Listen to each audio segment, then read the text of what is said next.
if I'm going to use this recession buy indicator, if I'm going to use this approach to buy to get stocks on sale or whatever's on sale, commodities or whatever, and then I have to ask these questions. Why? Because it needs to be repeatable if you want to trade it continuously. It has to be quantitative in a way, right? You got to be able to repeat the actions and get similar results. So when do you exit?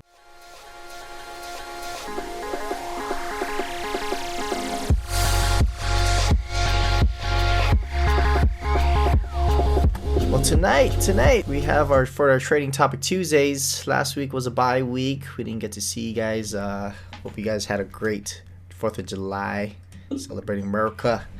Now we starting off July with this new topic. We kind of touched on trading in a recession last month. Now we're following it up with this title is called is it a good time to buy? And what sparked this actual conversation that we're gonna have is I saw this article on Market Watch, right? The headline caught me. If it's a recession, ... buy. This little known market indicator is telling you to scoop up stocks on the cheap, and then they kind of just highlight it. Recession buy indicator is a contrarian measure that's been right more often than not. And so to the naked eye, I was sharing this with Reed. I was like, dude, look at this clickbaity, attention grabber article. Got me a little excited. I'm like, what is this RBI? Yeah. But for the common, the average Joe, they're gonna be reading this, right? This whole article, and essentially what they're saying is that here, this is what I want to highlight. They kind of highlighted some statistics that the median U.S. recession lasts around 14 months. And the other thing I wanted to highlight is that let's see, where is it? The signal that the RBI, this indicator, is giving, it's where did it go? It's a little early, essentially. Um, Oh, you're talking about like the 9 month? Yeah, it's 9 month type of deal, right? So 9 month too early a little bit. Yeah. So I gotta go find it. So over here, yeah. So for instance, RBI was triggered in the mid 9 months before the stock market actually bottomed back in 2008. And so, like, I was browsing and reading this article, and it kind of just sparked um, a thought of what goes on. Market Watch is very popular. A lot of people know, and it's a conversation or thought provoker, at least at the bare minimum. Let me see. Yeah, wait. Let me go share my screen real quick. So it's a thought provoking thing, and so a fun fact, right? Since 1948, the U.S. experienced 11 recessions. And so if we go by the definition of recession, it was, I think, 2 quarters in a row has to be negative, I believe. Yep. Just to sum it up. Yeah. So 11 recessions. So we kind of were going off of that article, and it's just saying it's a good time to buy. I think they wrote it and released it when last week's bull run was kind of going up, and so me and Reed were talking. We're like, yeah, these guys got their articles locked and loaded, for bull market and a bear market, and they're just ready to release it, right, to get the attention. And I was just taking it back on, like, hey, if a regular person was to read this article, what kind of things do you think would come to mind? Of You the know, boat. right? What kind of things would come to mind, right? And so I wanted to just dive in a little bit deeper, right? What if this trader goes and uses this article as a piece of information and buys into the recession? What would happen if that was your strategy? And so trader A, right? We're kind of just like describing this person.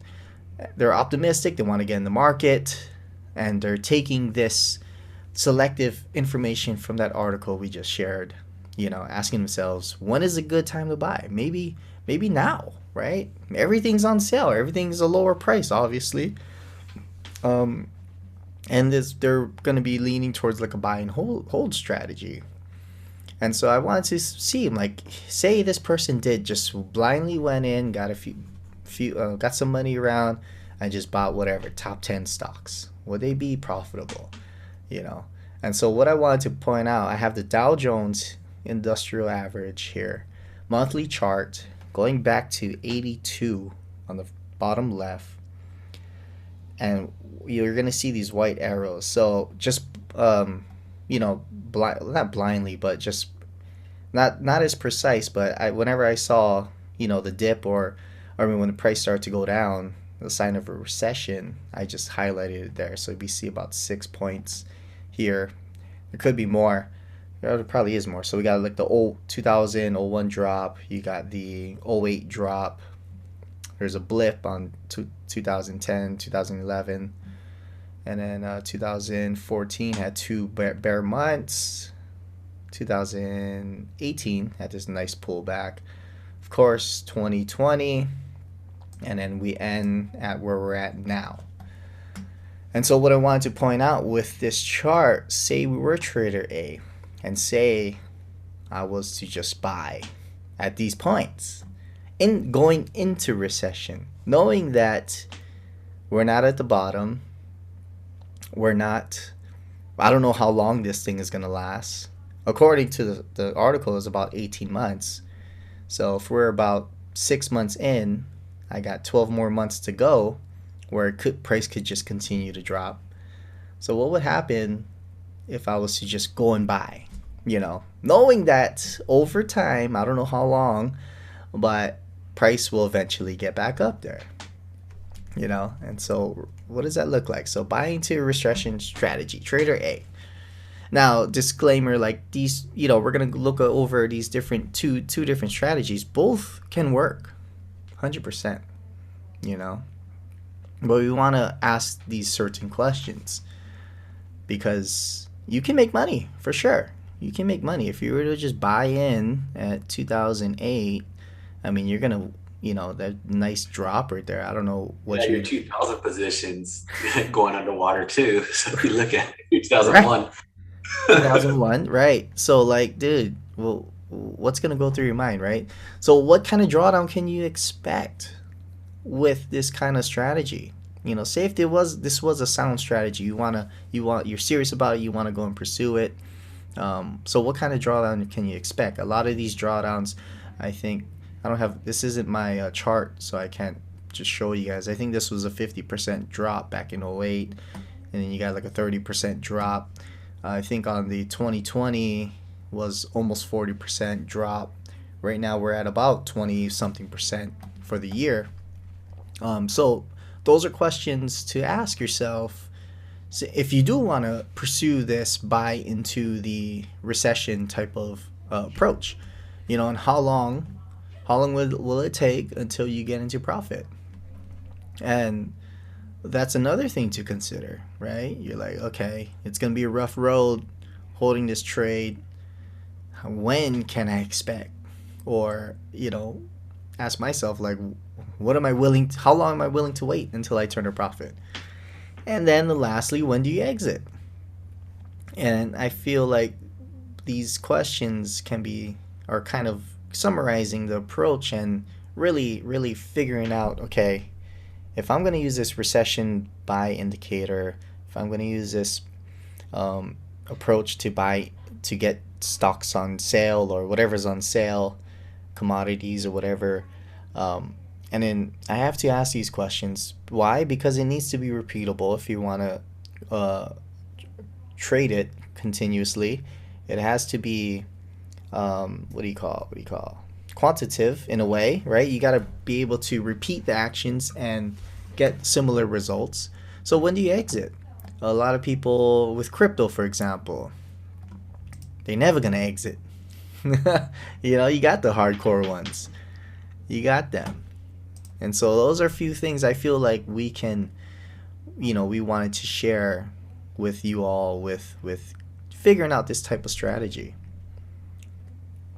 And so, another point saying that this strategy can make money. So this is a nice piece that we got from Investopedia.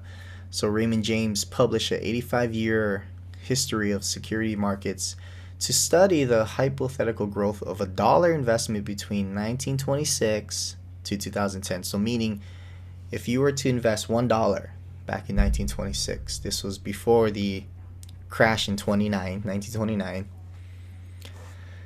And so if you took the buying power, if you were to invest $1 into large cap stocks in 1926, the value would be $2,982 in 2010. You made money. If you were to put that dollar in small cap stocks, you would have had $16,055. And if you bought bonds, you would have $93.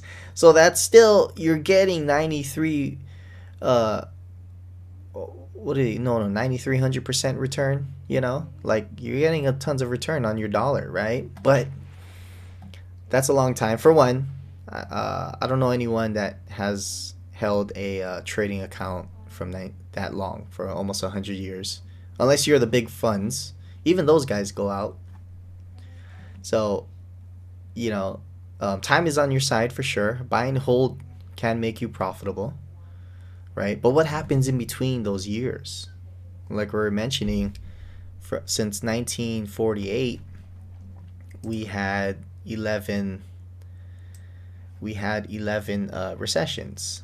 Question: what's different about this recession than others? Can we print our way out more? Oh, that's a great question, man. That is a great question. This recession, I feel, is my opinion, like I think it's bigger than just US.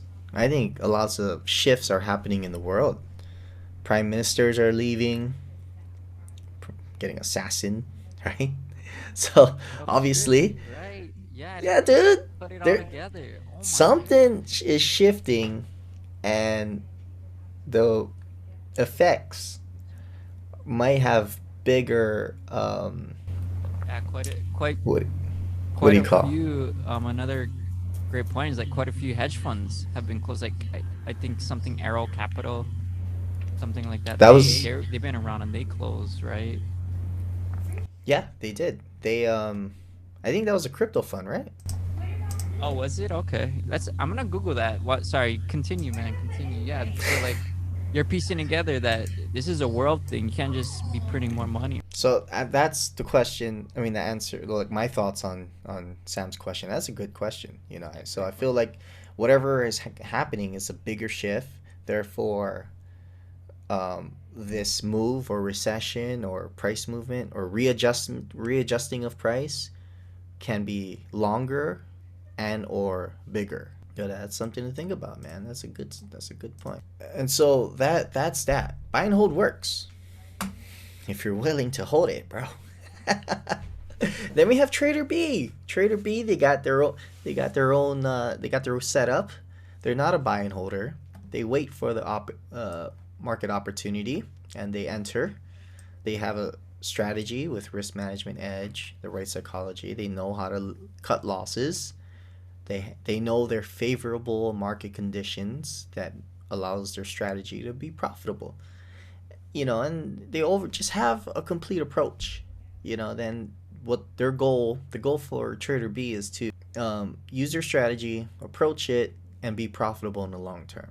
And I could relate to that. I think Reed could relate to that. Sam, you too. And I think that could be us. And that's another participant that can make money, can lose money, right? We've all lost money. So not saying that's better than buy and hold, but we have our preferences. This is a good stat I wanted to share. Tom Bassel, market wizard, he did a study and he shared it.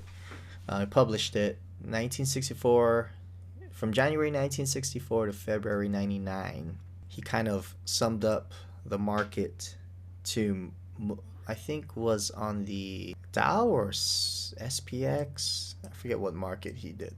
Oh yeah, S&P. Never mind. See, S&P. my camera's blocking. I'm sorry. So the S&P, he was saying that 28% of the time it goes up, and 7% of the time it goes down, and the remaining is 64%, which is sideways. Now, as a buy and holder, if you take that statistic into account, throughout those years, if you're holding from 1926 to 2010, like, man, you can have a decade of just going sideways. What does that do to you? You're like looking at your account, your statement, your broker's account. You're like, dude, it was staying at this level for 10 years. What am I gonna do? A lot of people um, can't. Do you have the endurance, right, to hold on for that? Like, you literally have to just lose your password for a good decade or so, and then come back to it. Then you might find it grow. So that was an interesting stat. So we wanted to like discuss both traders here. Ree, you got anything you want to share with that whole? Oh yeah, I mean, one thing that comes to mind is like traders. I'm not sure. I forget if we bring it up in those points. Like, can you really, or can a trader handle that in their gut? Like seeing a position go live and then drop down. Do we talk about that? Yeah.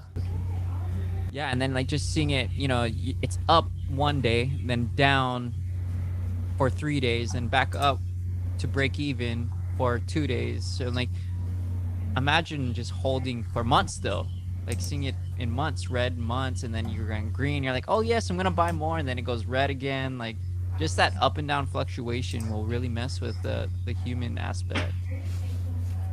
Yeah. Yeah. So yeah, that's And so we're kind of dissecting the difference between the two traders. We kind of started with the um, that article of buying into recession. Is a good time to buy now.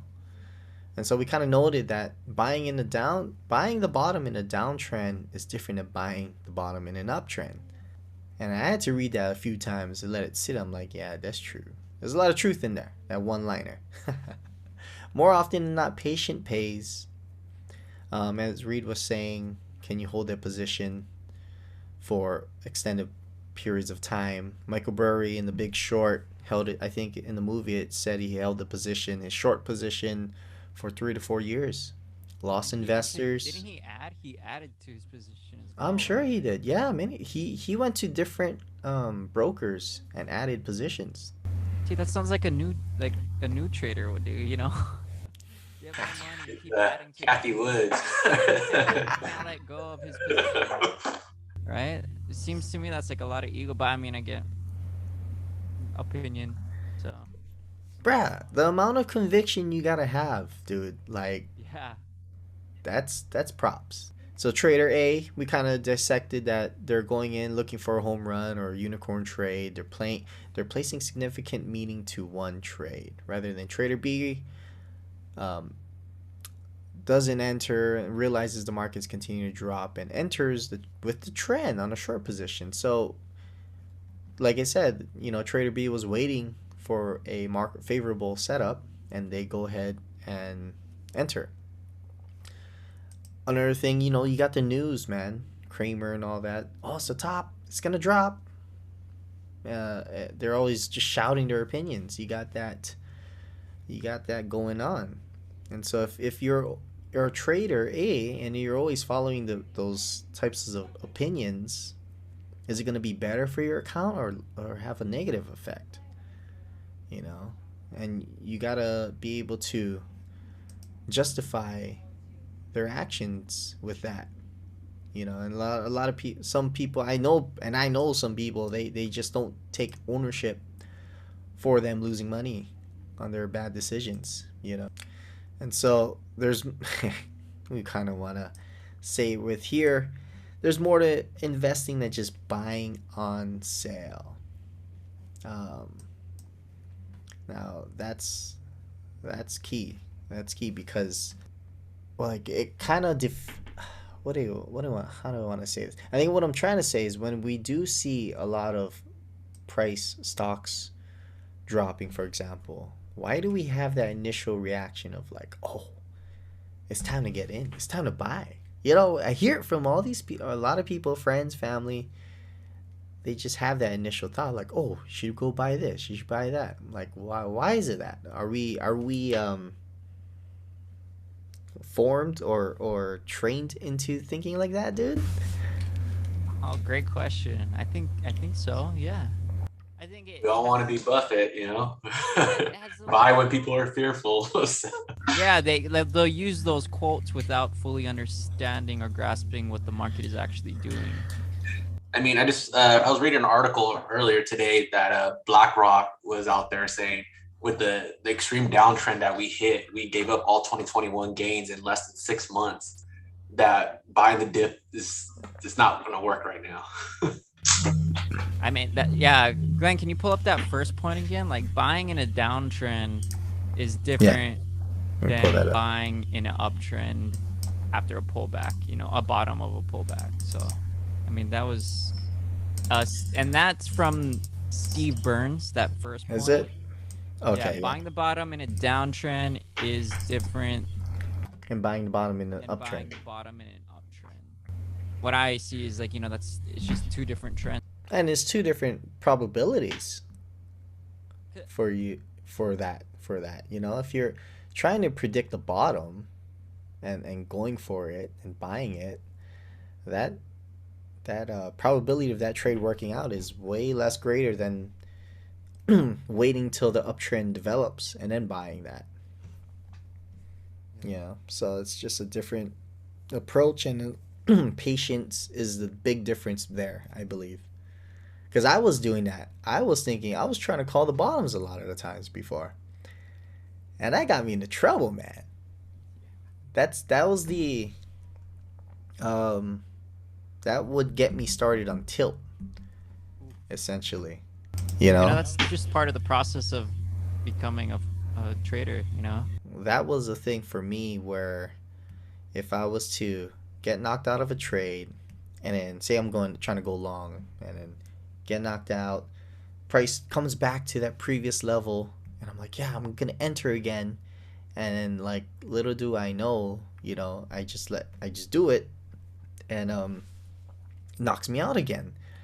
And it gets me starting in a psychological or the mindset where like I'm chasing now, you know, and that didn't work out, obviously. um, Like, well, going back to like what you said about like what is it that makes us want to quote unquote buy the dip or buy low? I think it's almost like people. It's a little bit of FOMO, a little bit of greed because everyone wants to make money in the market. So they think, oh, it's on sale, it's cheap. And if my friend's buying now, oh, I want to buy now also. I want to jump into this market too. Hoping. So like in 2020, I reflect back on 2020, and that was a time when like everyone was just like buy the dip, and every time it dipped, what would happen? It would continue up because we were in an overall bull trend. And then now you're seeing at the beginning, like January, February, a lot of people were saying online, at least they were saying buy the dip, and people were continuously buying the dip. But like we're 6 months later, and we're in this massive bear trend now. So I mean that mentality definitely has lost a lot of people money, lost capital in a lot of funds. so right there, I think that might be a contributing factor of what do you call Our current state of affairs in the market. what do you call so remember how I was saying like why is it like a human reaction to go buy things when it's on sale or dropping, right? Because maybe we've heard it a lot, and a lot of people are hearing buy the dip because of social media and whatever, and so they just naturally put that in their subconscious, right, and approach it that way. Dude, That would be a theory.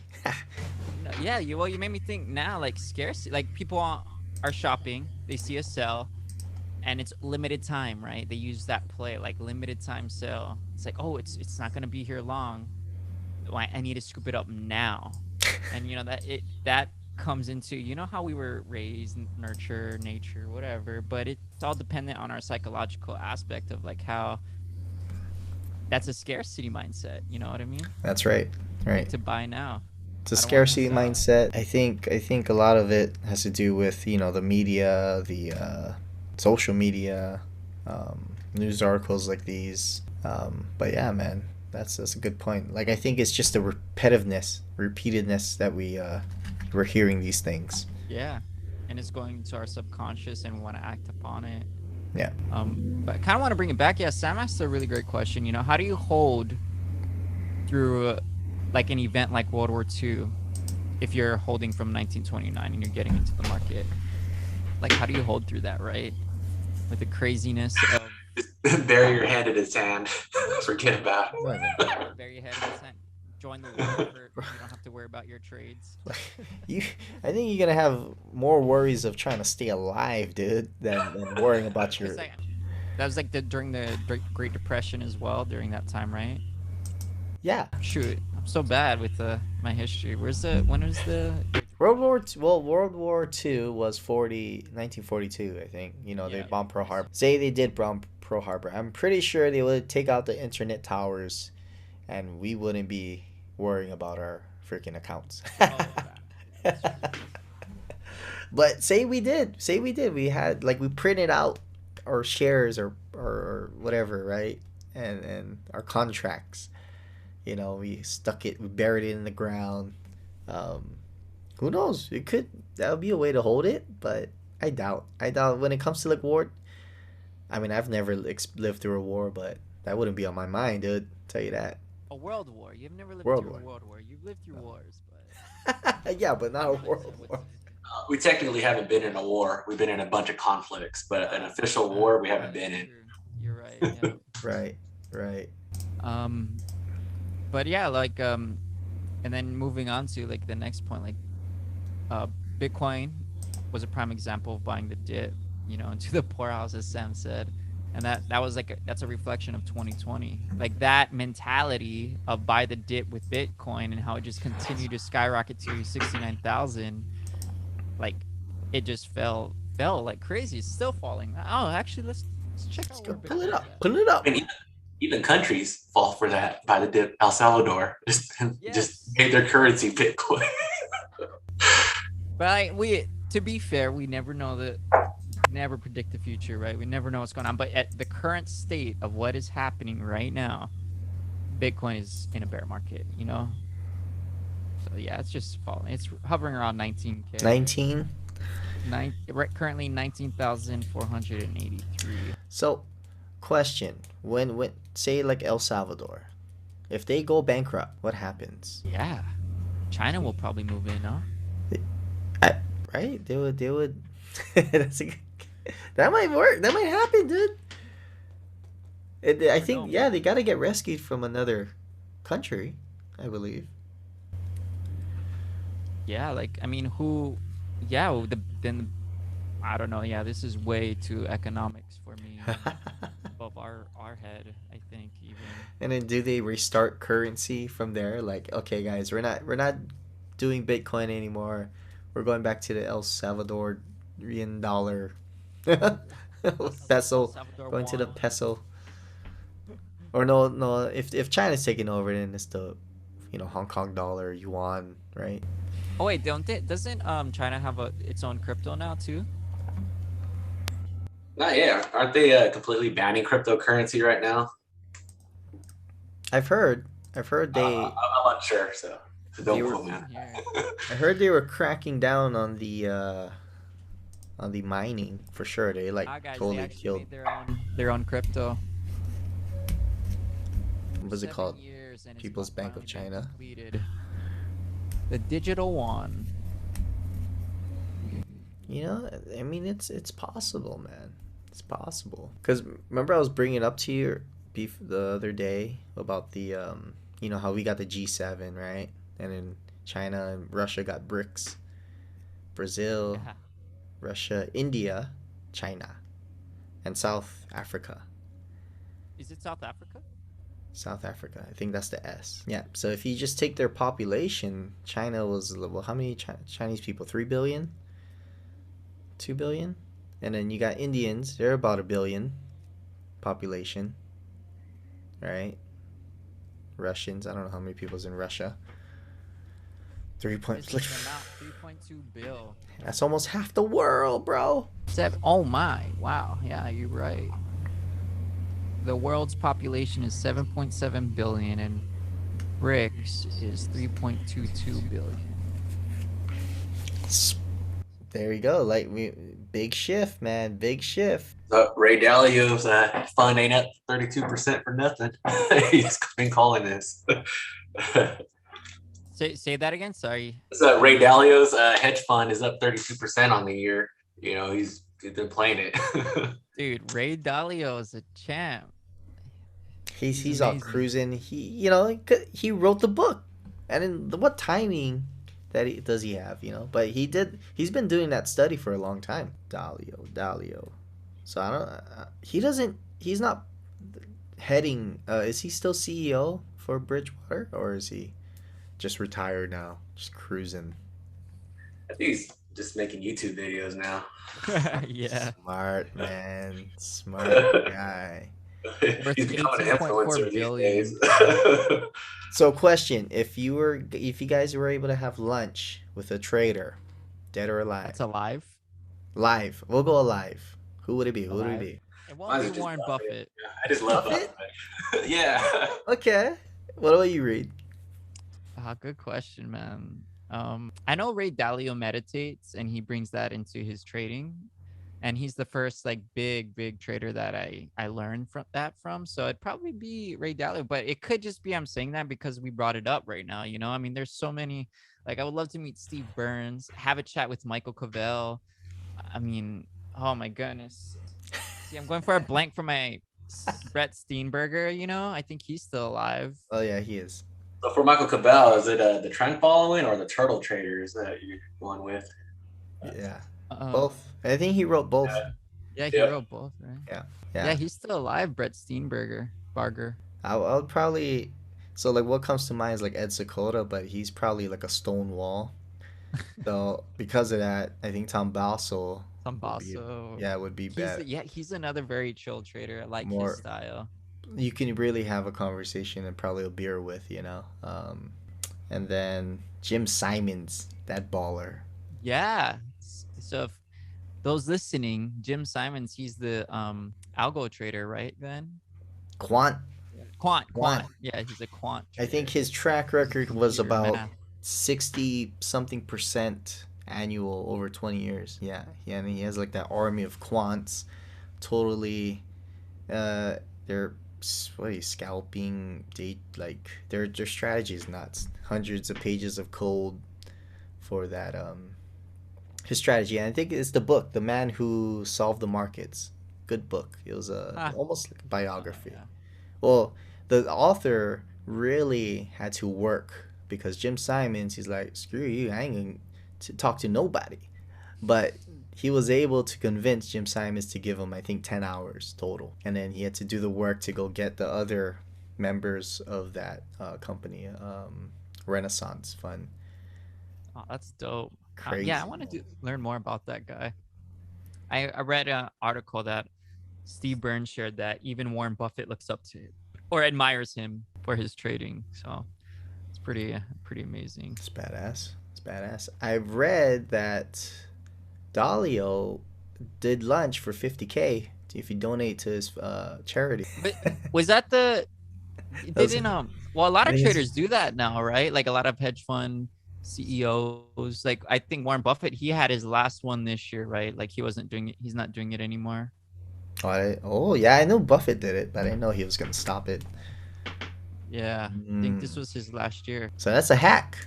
Once we able to drop $50K for a lunch, we'll be able to meet them. Or Van Tharp, may he rest in peace. He was probably one of the top guys that I would have loved to have a conversation with. That's my dead man's choice right there. Dead man. Van Tharp. I don't number know. uno. I don't know. I don't know who I would go for if they're like a dead trader. I don't know. I know. Yeah. Oh man. There's Yeah. too many. Mark Douglas now. Larry Height, that guy. Very hyped. Who's this again? Trend follower. This guy's he's dyslexic. He can't see out of one eye. Yeah, no, he was the first big $1 billion fund back in the 80s, I think. Wow. The Mint Fund. And he was in Market Wizards as well. But if you hear this guy, like he has that profound wisdom, simple, practical ways that he talks. I just wanted to. I googled him, right, and Yeah. I'll share what. Does it Pretty. show? Check out what how like imagine like you're interpreting this as a new trader, like that means betting big money when you have a chance to win big, and not betting when you're guaranteed big when you're guaranteed to lose. Like a lot of people I know who are just getting into trading will be like, I gotta bet big to win big, man. Like I can't be risking only 0.05% or something. So like this is that type of quote, like buy the dip, like scared money don't make money. Like all these minor are quotes that are so famous are actually very detrimental to, I would say, new traders for the most part, Yeah. when they don't fully grasp it, fully understand what it really means. Yeah. Yeah. But Yeah, this yeah, guy, he's a living pretty legend. awesome, man. So I was Googling like how many hedge funds went under. So more hedge funds went under in 2021, but like from the year prior, but more hedge funds opened up as well. So it's kind of like it doesn't make, it kind of teeters itself out. Doesn't make sense.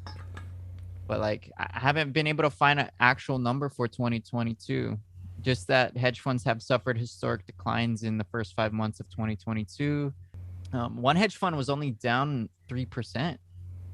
In the first 5 months of 2022. Where was that? Yeah, because I googled how many hedge funds have closed in 20, and like I think the more important question is it historical? Is it really that important? Because again, it's the news. We see a lot of the info, at least I see, from like, oh, hedge funds are closing left and right. It's news. It's almost clickbaity to show, like, to confirm, like, oh yeah, we are in such a bad economy right now. Hedge funds are closing. So this is like a CTA tracker. So big commodity trading advisor funds. Now, since we're on the topic, it gives you, because they have to report their losses and returns. So we got year to date in the middle, and you can see there's some minus 20%, up 45%. This guy's dude. AIS Capital, they doing good. 69%. Is that 1.95 or 195? I don't see a decimal. Oh, 1.95. Okay. Sorry. Yeah, it's a little small. Let me zoom in. Nah, you good. I'm blind. Yeah, so I mean, I think it's a good mix right now. Minus 55%, plus 10, minus 4, plus 8. Chesapeake Capital. This is what's his name? Jerry Parker. Trend follower, Market Wizard. So, nice. and I mean, Glenn, I recall the last time we were looking at this website, there was a lot of negatives. there's a lot of negatives, right? Now we're seeing a lot of positives now, which is, I mean, that's a good sign. So these guys, Dunn Capital, they've been running since the 70s, 40 years, over 40 years, and so they have 2 funds, and they're doing pretty well right now. They're saying that you go to their office, they probably don't have they don't have a bunch of computers with screens on. You know what I mean? It's just a normal office. No quote machines. You would never know it's a trading floor. Yeah. So yeah, man, I think with the hedge fund, I think we pulled out a stat. It was like 50% of hedge funds go out. I don't know, like within the last year, but I think maybe in the first 5 years or something, they go out. So it's pretty interesting. Yeah. What was that website again, Glenn, for the listeners? Oh yeah, so autumngold.com, and then they have the advisor tab, and then you can see the CTAs. So like that website highlights commodity trading advisors.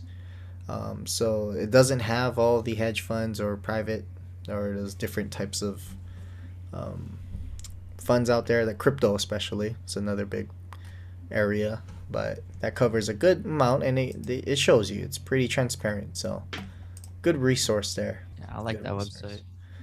Yeah. Thanks for joining, John. How's it, Drew? Good to see you guys. We're just What up? wrapping up our topic Tuesday. I think you got any live trades going on, dude? Me? Yeah. Yeah. I'll share my screen. Just euro pound. I got closed out of my dollar yen position. I'm in 2 trades, 1 position, so two shorts on the euro pound. I'm liking. There's a lot of room to go for my strategy, so that's the only one I'm looking at right now, really. As far as dollar yen's kind of like it broke through my 50 EMA, so I just closed it for the loss as it was dipping down below the with this strong close at 11, and I woke up in this morning. What time? Like 4 a.m. At like 4 a.m. I closed it because it dipped down and closed here. This is the reason why. Closed here 1 hour and 4 hour showing signs of just like it falling back down below this support resistance line of 136.713. So that's why I got out of this dollar yen position. Mm-hmm. But I like euro pound. Euro pound's moving nicely. It's just consolidating right now. And it's kind of like a spring. During this consolidation, let this spring get tighter and tighter, and then it'll spring somewhere. Up Spring or down. Probability shows for me that it could spring downwards. So Yeah. but other than that, man, how about you? Are you in any live positions? Yeah, just that one short. Yeah, just MNQ? NQ. Yeah. Yeah. So re-entered at I think 880 and draw just the hour chart. Euro position's looking nice. It is. It's looking nice, but so yeah. I mean, this was late at the end of today's trading. Light volume right now. Price isn't really going anywhere. Let's zoom in. It was 1600 tick.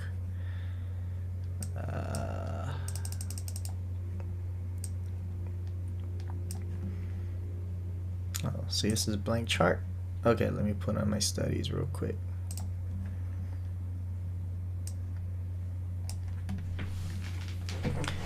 Yeah, that's a lot. So we made a new low, 11,712, pulling back. So looks like we got some sort of resistance here. Let me just draw a line here. Draw a line here.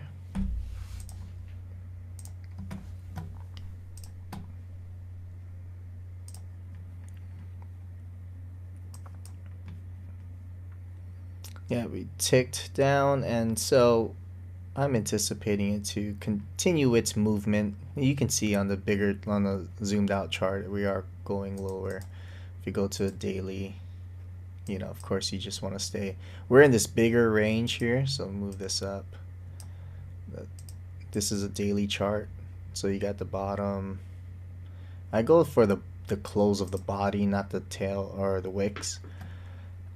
So we do probably have like a recent low here at 11,505, and so we're in the middle of this range right here. But so we'll see how it plays out. I am still short bias, but I did notice. So like M&Q, the Nasdaq represents tech stocks, right? So like say we pull up Google. I think they're doing a stock split. I read somewhere upcoming. So 50, then a split. Okay, they're doing 21. Yeah, other way around. So what I'm seeing with Google too is even probably with some other tech stocks or the bigger stocks, it's starting to consolidate here. Let me just draw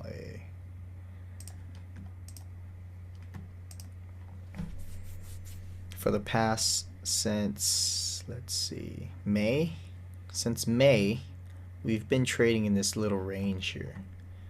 you know. And so, of course, it's been because it's been on a downtrend this year. It's been consolidating, and it's a kind of a big range to 2067. So it's $400 range right there. What's APL doing? Reason why I bring this up, because Nasdaq is the Nasdaq 100 or the 100 tech stocks. So Apple has a role in it, starting to consolidate as well. And then you go to the S&P, and it's of course it's showing similar price action to the Nasdaq, but that's something to consider too. You're seeing these bigger players. Where's my heat map? Oh, there you go. So you got these bigger players, Microsoft, Apple. So it's like a mix right now, red and green. Of course, we've been almost accustomed to see this to red this whole year, So we'll see. It could, maybe the bearish run is slowing down. We're starting to see a lot of green. So it's just some observations with this going forward. It could be a pause until it drops some more. So it's just having the current trend. A lot of it's waiting on CPI tomorrow. See if we're lighting it up. If we had peak in June. Yeah, we got that. So I think it's just you gotta have your plans ready. A, B, C, D, like just ready to go. Like, okay, if price does this, then do that. Yeah, definitely. Yeah, get your stops in, get ready, take opportunities when you see it. Man, I was laughing as you're going over Apple. I have like an old trade in January. I bought the high like when because it made a new high in January. So I'm like, all right, with stocks, that's part of my plan. It fits my plan, and it ripped right like against me. So I'm like, full stop. Full stop. I'll pull it up real quick. I just laughed, man. I was like, yeah. My gosh. So back January 4th. Peak. Right at the new year. There you go. Yeah, look at that. But hey, I'm sure he wasn't the only guy, man. Oh, guarantee. Nah. But yeah, closed it a few days later. Or I think I closed it like here. I don't have to double check the statement, but yeah, that's funny. It happens. Yeah. On another note, guys, so next week we're going to be having our traders lab call, so we're just going to be diving into the charts, doing some live trades if the market gives us opportunities. On top of that, just a heads up, we're working on something super cool. We're going to be launching a boot camp training or trading course soon. It's going to be live calls. It's going to be 6 weeks. We're giving you a little inside scoops here. So we're going to be having a small group like this. We'll release more details as we come closer to those dates. Give you guys all that, but just giving you a heads up because you should be rewarded for showing up, man. That's all, right? That's all. So, yeah, with that being said, thanks you guys for joining. Good to see you. If you guys have any other things to, share, open up this to John. You cool, bro? You good, Andrew? So, yeah, with that being in mind, guys, have a great night. Thanks for joining in. We'll see you guys.